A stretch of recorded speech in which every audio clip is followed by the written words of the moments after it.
Sebagai akibat dari penolakan mereka terhadap petugas dakwah risalah, maka mereka enjoy dengan kebiasaan mereka. Meskipun kebiasaan tersebut bertentangan dengan hukum Allah, mereka buat hukum sendiri.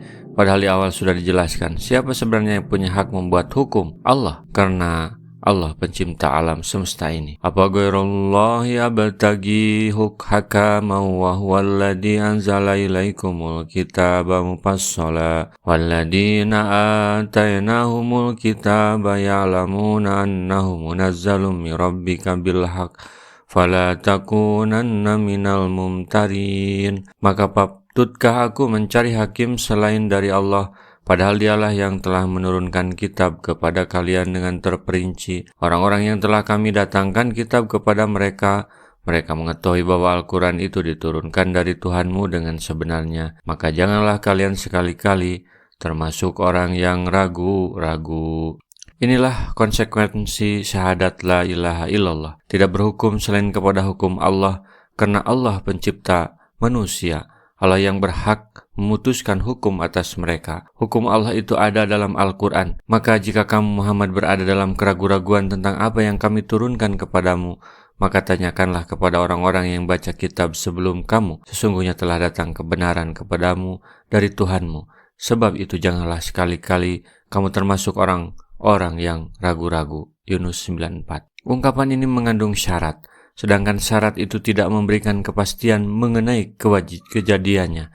Karena itulah dalam sebuah hadis Rasulullah disebutkan bahwa beliau bersabda, La asuku wala as'alu, saya tidak ragu dan tidak akan bertanya. Wa tammat kalimatu rabbika sidqa wa adla, la mubaddila li kalimatihi wa huwas samiul alim. Telah bersempurnalah kalimat Tuhanmu sebagai kalimat yang benar dan adil. Tidak ada yang dapat mengubah-ubah kalimat-kalimatnya, dan dialah yang maha mendengar lagi maha mengetahui. Jangan ragu dengan Al-Quran, karena Al-Quran telah sempurna sebagai kalimat yang benar dalam ucapannya dan adil dalam semua keputusannya, selalu benar dalam pemberitaan dan adil dalam tuntutan. Setiap yang diberitakan olehnya adalah benar, tiada keraguan dan kebimbangan padanya. Semua yang diperintahkan olehnya adalah hal yang adil, tiada keadilan selain keadilannya, dan setiap apa yang dilarangnya adalah batil, karena sungguhnya tidak sekali-kali dia melarang, melainkan karena adanya mafsadat atau kerusakan pada yang dilarangnya itu.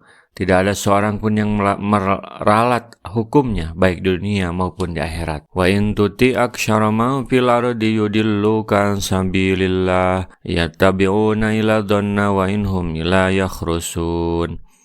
Dan jika kamu menuruti kebanyakan orang-orang yang di muka bumi ini, niscaya mereka akan menyesatkanmu dari jalan Allah. Mereka tidak lain hanyalah mengikuti persangkaan belaka, dan mereka tidak lain hanyalah berdusta terhadap Allah. Tapi tidak banyak yang mengenal hukum Allah ini. Kebanyakan orang tidak menerapkan syariat Allah ini.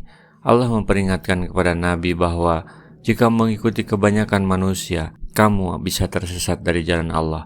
Karena mereka hanya mengikuti pikiran dan kepentingan mereka yang hanya berdasar dugaan mereka saja. Banyak belum tentu benar. Jika mereka sepakat dalam kejahiliahan, meskipun banyak, maka tetap saja jahiliyah. Inna rabbaka huwa alamu may yadillu an sabilihi wa huwa alamu bil muhtadin. Sesungguhnya Tuhanmu, dialah yang lebih mengetahui tentang orang yang tersesat dari jalannya, dan dia lebih mengetahui tentang orang-orang yang mendapat petunjuk. Sementara itu yang mengetahui mana hukum yang benar dan salah hanya Allah.